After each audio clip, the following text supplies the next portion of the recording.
All right, folks, continuing our coverage of the New York Times report on Benghazi. We are joined right now by our friend, and he is the former CIA analyst, founder and chief analyst for LIGNET. We say hello to our friend Fred Fleitz. Hey, Fred. Hey, Steve. Happy New Year. Happy New Year to you. I hope you had a great holiday so far. Okay, so you wrote a great piece on this, and you know, again, as I said to Congressman Peter King, as I said to Ollie North, and I mean, this is being taken by the media, no surprise. They're running with it as the definitive. This is the definitive. Forget the congressional investigations. Forget the witnesses under oath. Forget all the facts as they've been presented. The New York Times did an investigation. How they got there, who they spoke to, we have no idea. So what they say, that's going to be the standard. It's very disturbing, Steve. This article, it features a selective use of facts, omission of some crucial information, especially the fact that some very prominent members of Congress, Peter King, Mike Rogers, Darrell Issa, have said there are thousands of intelligence cables indicating a link with Al-Qaeda. Okay, Kirkpatrick may not agree with that, but he doesn't even mention that in the article. He doesn't even ask people to characterize this information. He says there's only one intelligence piece that links Al-Qaeda to the attack, which he sources to administration officials. Surprise, surprise, Obama officials agree with him. But he doesn't even address the fact that these congressmen have said this. I work with Peter King and Mike Rogers on the Intelligence Committee. I trust them. If they say this intelligence is there, establishing a link between Al-Qaeda and the attacks in the consul, I think they're right. Yeah, and again, you know, I saw the writer, in all fairness, I saw the writer on one of the shows. It had to be on Meet the Press because Andrea Mitchell was sitting there too. And you know, David Gregory was all giddy, and he was asking Andrea to comment on what he himself was saying about how this discredits blah, blah, blah. And the writer interrupted and said, look, I disagree with that. So, I mean, the writer has tried to be forthright here. I did hear him say that, you know, this is Al-Qaeda. It wasn't Al-Qaeda as we know it, led by al-Zawahiri. That's not to say it wasn't an Al-Qaeda linked or affiliated group or a group that has a lot in common with Al-Qaeda. So, I mean, you know, again, as you would expect, the media is just taking that one sentence or whatever's in the report saying it wasn't the Al-Qaeda we all know and saying, oh, then you were all wrong. Well, first of all, who cares which Al-Qaeda, or who cares if it was Al-Qaeda? It was a terrorist group. This is sleight of hand. That's exactly right.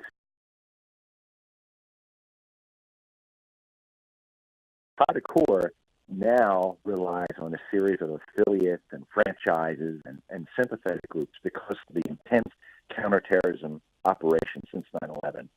Even CNN thinks that Ansar al-Sharia is affiliated with Al-Qaeda. They said in a December 5th op-ed, group sympathetic to Al-Qaeda have a significant presence in Benghazi, most notably Ansar al-Sharia, an umbrella group that includes militant outfits suspected of launching the attack to kill 4 Americans in the U.S. consulate in Benghazi on September 11, 2012. That's a piece on the CNN website, December 5th, 2013. Yeah, no, absolutely right. Now let's talk about this video thing. Again, as I said to Peter King and Ollie North, and I mean, this video, it's been totally discredited. I mean, I haven't heard the word video come out of the media's mouth, you know, in basically since the aftermath of the Susan Rice debacle, and yet here it is again, and again, you wonder who the heck told them it was the video. Who'd they speak to? We have no one in custody. We haven't been able to speak to anyone. You can't put Americans on the ground because it's too dangerous there. You can't put the FBI there. But New York Times came up with that it's the video. Clearly, the video story, which the Obama administration has run away from, and they peddled this story to get the president reelected, but they ran away from it because it was so discredited. Clearly, the Times is trying to revive this for a reason. I think the reason is that Hillary Clinton made some statements such as, what difference does it make? Right. The statement that she made in January earlier this year to a Senate panel that has hurt her politically. And I think the intention of this article is to provide a storyline that can support claims she may make during a presidential campaign that she was essentially correct.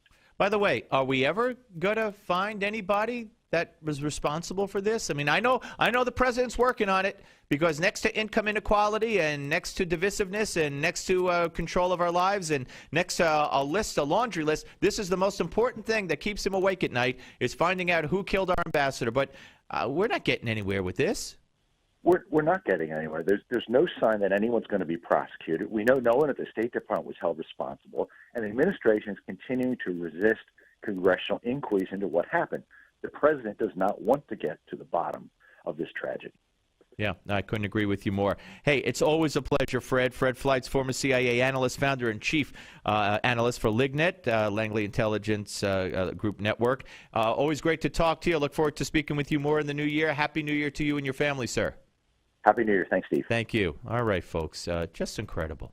Just incredible. When we come back, we're going to change. We're going to go back to the Duck Dynasty controversy. We made some news with Jesse Jackson on Friday. We got the first interview with him in the aftermath of the decision by A&E to reinstate Phil Robertson to the television series. We'll talk to Wayne Besson, gay rights activist and founder of Truth Wins Out. He and I very rarely agree, but we always part as friends, and we've been friends for many, many years in the context of the Steve Malzberg Show, wherever it is.